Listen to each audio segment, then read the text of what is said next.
се грижат за безбедноста на градот. Пред се представници на Министерството за надвршни работи и подрачна единица Куманово и противпожарната единица. Тоа е традиција со децени, со декади наназад, бидејќи тоа се луѓе кои ги одбележуваат годината со својата самопожртвуваност, своето присуство за безбедноста на граѓаните на градот. По тој повод денеска агендата за одбележување на годишните божични празници отпочнуваме баш со следба со представниците на МВР. Тука е заменик на командантот на подрачната единица, господинот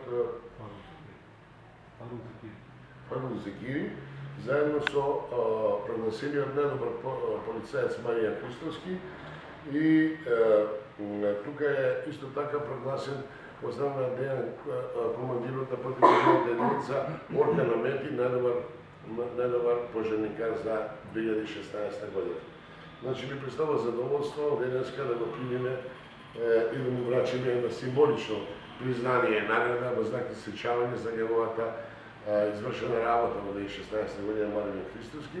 Еве, од моје име и од име на граѓаните честитки за вашата покажена професионалност. Се надевам дека ова ќе биде потик и на вас и на Оркан за натамошни поголеми достигни резултати во вашата професионална кариера. Благодарам за тоа што го направите.